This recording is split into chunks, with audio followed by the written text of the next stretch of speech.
ए सखी बड़ा दुख बा हो सुना।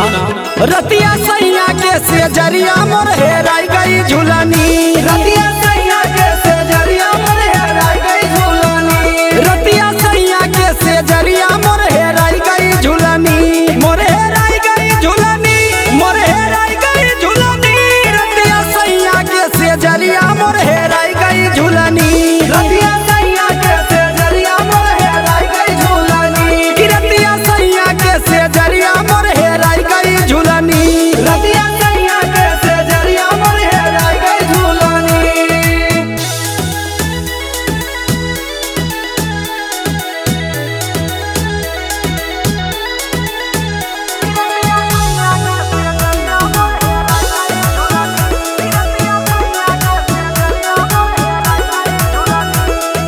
ए सखी और सुना हो का भयल। तो सात रतन की मोरी झुलनिया ओह मन लागे पतिया। अरे तो सात रतन की मोरी झुलनिया ओह मन लागे पतिया। वही गंगा की लहरिया मोर हेराई गई झुलनी। गंगा की लहरिया मोर हेराई गई झुलनी। वही गंगा की लहरिया मोर हेराई गई झुलनी। हेराई गई झुलनी। मोर हेराई गई झुलनी। वही गंगा की लहरिया मोर हेराई गई झुलनी। वही गंगा की लहरिया मोर हेराई गई झुलनी। रतिया सैया के से जरिया मोर हेराई गई झुलनी। रतिया सैया के से जरिया मोर हेराई गई झुलनी।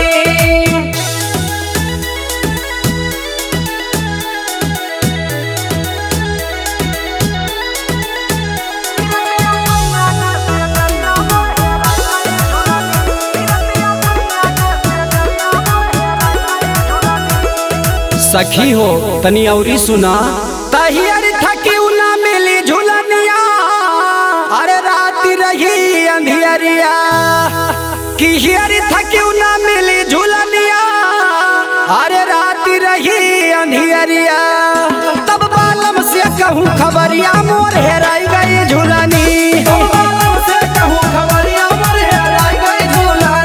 तब सैया से कहूँ खबरिया मोर हेराई गई झुलनी। हेराई गई झुलनी।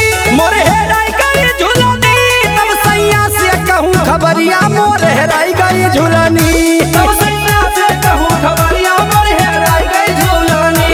रतिया सैया के से जरिया मोर हेराई गई झुलनी। रतिया सैया के से जरिया मोर हेराई गई झुलनी।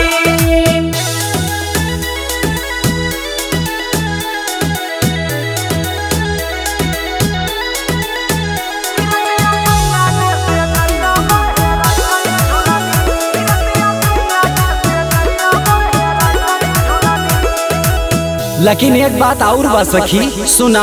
तटियन लहरी मोर बलमुआ कहे ले सन बतिया। तटियन लहरी मोर बलमुआ कहे ले सन बतिया। चिंता छोड़ा हमारी रनिया नहीं ले दे झुलनी।